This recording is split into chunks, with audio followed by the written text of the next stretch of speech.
Hey everybody, as you can see, I've got a much prettier background than usual. I am coming to you today from our family home on Anna Maria Island in Florida. We had some rowdy storms last night, but as you can see, weather's beautiful today. Whew, it's hot though.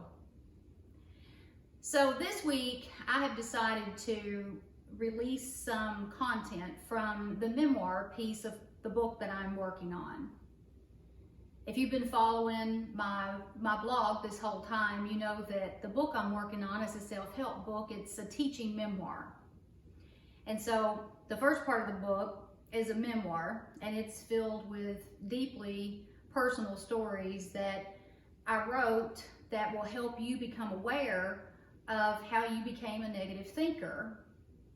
And then the second part of the book is the teaching piece, and that's where you learn all the metaphysical concepts that I used to improve my quality of life and change my negative thinking patterns to positive thinking patterns.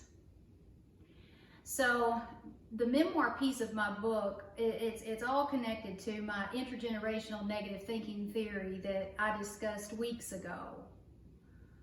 That theory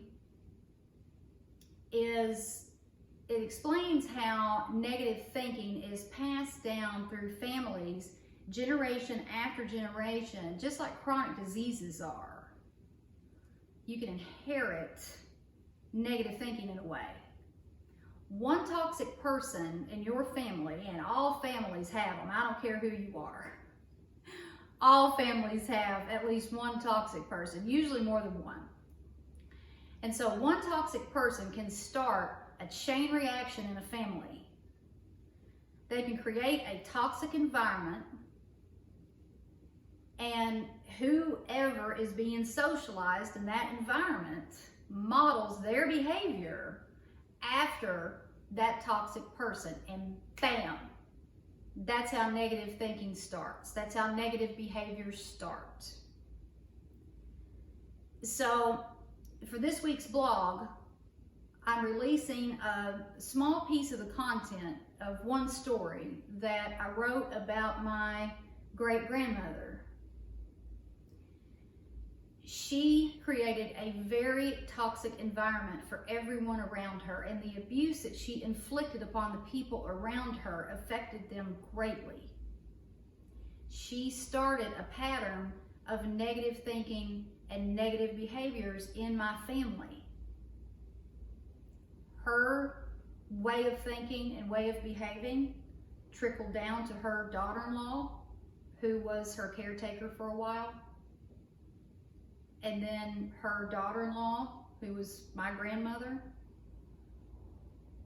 she passed negative thinking and negative behaviors on to my mother, and then my mother passed them on to me.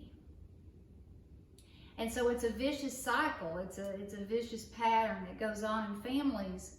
But where you become a victim is you do not realize, you're not aware of how this happens to you.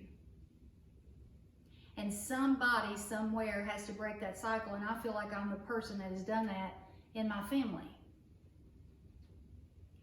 And so the story that I wrote about my great-grandmother is much longer than the couple of 3 paragraphs that I've selected to release for my blog this week.